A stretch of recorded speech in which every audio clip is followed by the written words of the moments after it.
আজ পাবদা মাছ ভাজা করতে গিয়ে এরকম হয়ে যাবে সত্যি ভাবতে পারিনি। শেষ পর্যন্ত ভিডিওটা দেখো, তাহলে বুঝতে পারবে। নমস্কার, বাঙালি রান্নাঘরে সকলকে স্বাগত জানাই। বড়দের প্রণাম আর ছোটদের ভালোবাসা জানিয়ে আবার একটি নতুন রেসিপি তোমাদের সাথে শেয়ার করছি। সবাই কেমন আছো?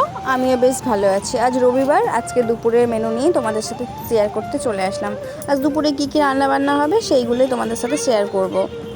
এদিকে দেখতেই পাচ্ছ ছোট ছোট মাছ সেদিন বাজার থেকে নিয়ে এসেছিলো, তো মাছগুলোকে রেখে দিয়েছিলাম।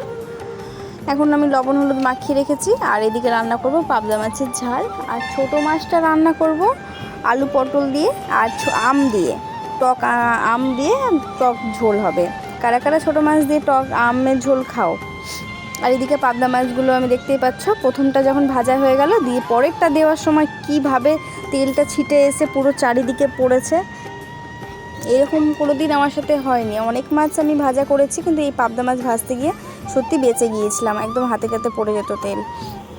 এদিকে পাবদা মাছগুলোকে ভাজা করার পরে তেলের মধ্যে কালো জিরে কাঁচা লঙ্কা দিয়ে ফোড়নে দিয়ে সর্ষে বাটার একটা সর্ষে পোস্ত বাটার একটা পেস্ট দিয়ে দিয়েছিলাম। সেটাকে ভালো করে একটু কষিয়ে লবণ হলুদ দিয়ে জল দিয়ে আমি মাছের ঝালটাকে মাছগুলোকে দিয়ে মাছের ঝালটা রেডি করে নিয়েছি। নামানোর আগে একটু সর্ষের তেল দিয়েছিলাম। আর এইদিকে করছি ওই সবজিটা, যেটা ছোটো মাছ দিয়ে আমি রান্নাটা করব। আলু পটলকে ভালো করে লাল করে ভেজে মশলাটাকে একটু কষিয়ে নামানোর আগে মাছ আর আমটাকে দিয়ে কিছুক্ষণ ফুটিয়ে আমি মাছের ঝোলটা করেছিলাম।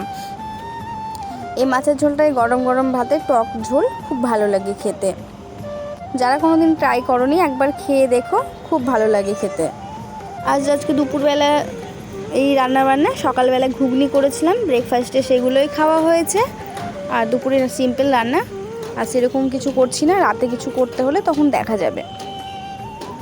এদিকে দেখো, আর যে কোনো রান্নাতে টকটা আমি পরেই দিই, কারণ টক দিলে আবার সেদ্ধটা হতে খুব অসুবিধা হয়।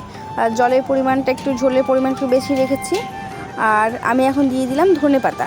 আমি ধনেপাতাকে হালকাভাবে থেতো করে ফ্রিজে রেখে দিয়েছিলাম, সেটাই আমি রান্নাতে ব্যবহার করি, তাহলে বেশ কয়েকটা দিন আরও বেশি যায়।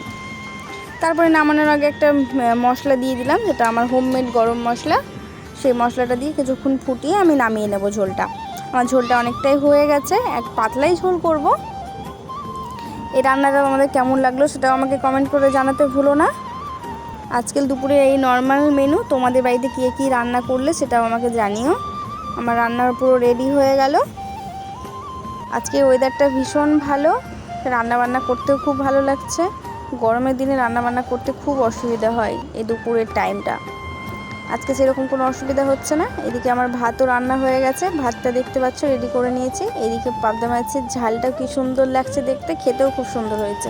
এদিকে সেই তরকারিটা, আর সকালে ঘুগনিটা বানিয়েছিলাম। সবাই ভালো থেকো, সুস্থ থেকো। আবারও নতুন কোনো ভিডিওর সাথে দেখা হবে।